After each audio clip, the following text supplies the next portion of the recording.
Hello and welcome. You're watching UATV News with me, Ksenia Bugay. Let's start with the latest developments. The United States support the normative format and all efforts aimed at the implementation of the Minsk agreements on restoration of the territorial integrity of Ukraine. U.S. President Joe Biden told this during a telephone conversation with Volodymyr Zelenskyy. The White House informed that this was a warm and plain talk. More details on 1.5 hours long President's conversation in the following report. The United States and its partners are ready to impose unprecedented sanctions on Russia should it openly invade in Ukraine. This is what Joe Biden told Ukrainian President Volodymyr Zelenskyy during telephone conversation. Both leaders discussed the security situation around Ukraine as well as perspectives of peaceful resolution of the conflict in the east of the country and U.S. financial assistance to Ukraine. The conversation of the presidents took place a day after Joe Biden spoke to Russian President Vladimir Putin. Finished a 1.5-hour conversation with Joe Biden. The President of the United States informed me of the content of his negotiations with Putin. We also discussed possible formats for resolving the conflict in Donbass and touched upon the course of internal reforms in Ukraine. President of Ukraine Volodymyr Zelenskyy's message in Twitter. Zelenskyy stressed Ukraine has a number of clear propositions on how to unblock the peaceful process in certain areas of Donetsk and Luhansk regions. Moreover, the Ukrainian side is ready to discuss them in various formats. The presidents coordinated their positions on further steps in this direction. Joe Biden assured Volodymyr Zelenskyy of his support and reminded that he's ready to impose the toughest sanctions if Russia invades Ukraine. What we know is that the aggression here is on the Russian side. The military buildup is on the Russian side. There's a path, a diplomatic path forward. The part of the president's objective, our president's objective in having the call was to convey that clearly. That certainly is our preference, but also to convey clearly that there would be consequences, they would be significant and severe, and we're going to coordinate with our European partners on that.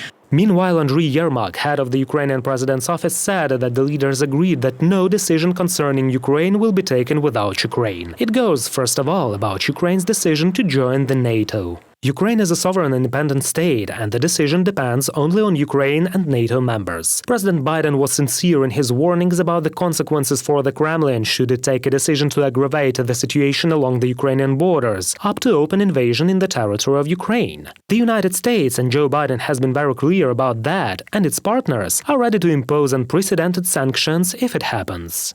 Andriy Yermak, head of the Office of the President of Ukraine. Andriy Yermak noted that Kyiv has received a clear signal that the United States is ready to become an active participant in the process of peaceful settlement of the conflict in Donbass. President Biden assured the U.S. will provide all the necessary assistance for Ukraine to be able to, quote, respond to any offense at any moment. Reported by Vadim Kromer and Olena Shustova, UATV News. The UN General Assembly has approved the higher-level resolution concerning militarization of the occupied Crimean Peninsula by Russia.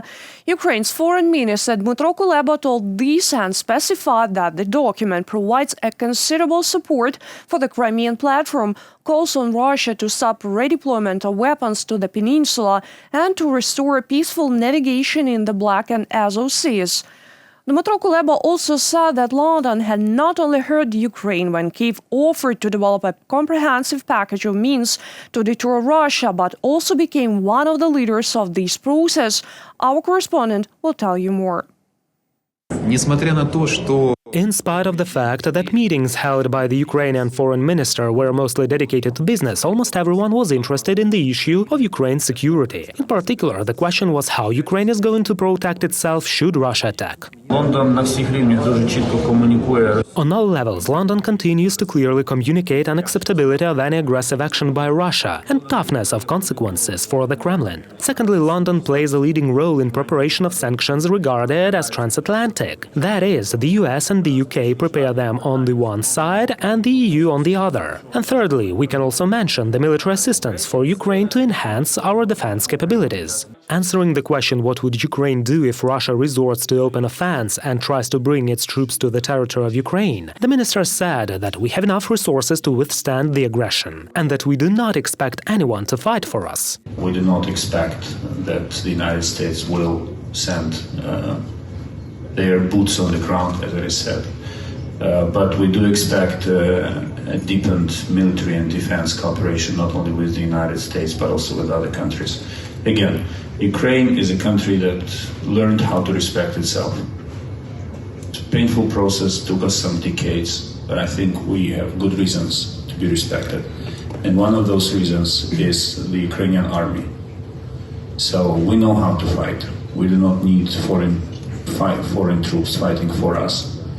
But we will appreciate anything that can strengthen our army in terms of military supplies. Besides, the officials have also discussed the issues of visa regime liberalization. That is also very important for many Ukrainians. Reported by Vitaly Sizov and Vadim Kramer, UATV News. The information about a possible full-scale Russian invasion has a negative effect on the Ukrainian economy. This was stated by Deputy Head of the National Bank of Ukraine, Serhiy Nikolaichuk. According to him, this has already led to a slight collapse in the national currency rate and a decrease in prices for Ukrainian assets. High gas prices will also persist longer than previously expected. This, in turn, does not allow to control inflation. At the same time, according to Serhiy Nikolaichuk, the situation is under control. Our financial market has felt this tension. We hope that now this tension will gradually decrease. We are already observing some signs of stabilization in the foreign exchange market and a certain return of the revaluation pressure that persisted until the escalation of this military conflict. Ukraine may impose fines for public denial of Russian aggression against Ukraine. The Cabinet of Ministers suggests that persons who have committed such actions be fined in the amount of 17 to 51,000 hryvnias, that is from 600 to 1,900 US. Two relevant bills have already been approved by the Cabinet of Ministers of Ukraine. Now the floor is for the deputies. The law will apply specifically to politicians. All our and foreign politicians who talk about the alleged civil war in Ukraine, about the non-Ukrainian Crimea, must be held accountable. This is definitely not about freedom of speech, but about aiding the aggressor. Unfortunately, even during the 8th year of the war, there are politicians in Ukraine who do not understand this. Therefore, we will propose changes to the administrative code on responsibility for public denial of the aggression of the Russian Federation against Ukraine.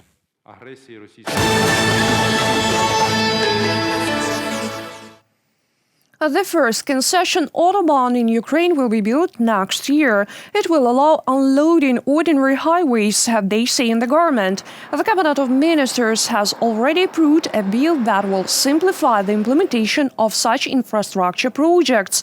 In particular, it will regulate the issue of providing the land plots for the construction of Autobahns. Concession highways are not just about improving the quality of roads. This is primarily the preservation of already repaired and newly built routes. Trucks that destroy roads the most will move along high-quality and high-speed highways. This will allow relieving the burden on conventional roads as well as preserve their quality for as long as possible. And besides, in my opinion, it will improve road safety. Meanwhile, the government of Ukraine launched a pilot project on additional social protection of employees of enterprises that were sold within the frameworks of large-scale privatization. This relates to a accumulative pension system. The Cabinet of Ministers has already approved an experimental project. An investor who purchases a state-owned facility will pay contributions to private pension funds for more than half of the company's employees within 2 years after privatization. According to Prime Minister, contributions will make up at least 4% of one's salary.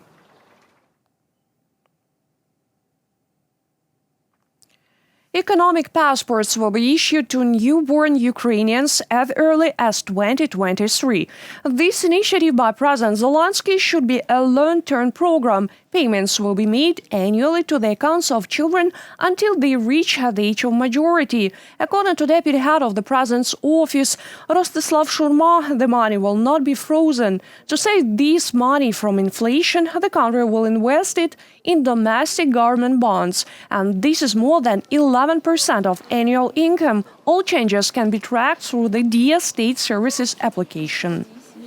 Яка це буде сума? How much will it be? The amount is clearly defined by law. It will consist of 2 minimum wages. Accordingly, given at present the minimum wage is 6,500 hryvnias, the amount will be 13,000 hryvnias. If we estimate that 13,000 hryvnias will be accumulated monthly for 18 years, as a result, we will receive a sum close to $10,000.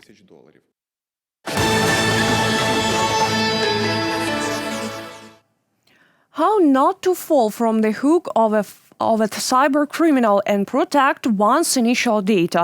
One can find out about this in the Kyiv city center. An art exhibition under the name Resume Control was opened there in the middle of the street. With the help of interactive exhibits, viewers can learn more about digital security and understand how to protect their social media accounts. Also, anyone willing will be able to hear about artificial intelligence technologies and augmented reality. The exhibition is free and will run until December 24th.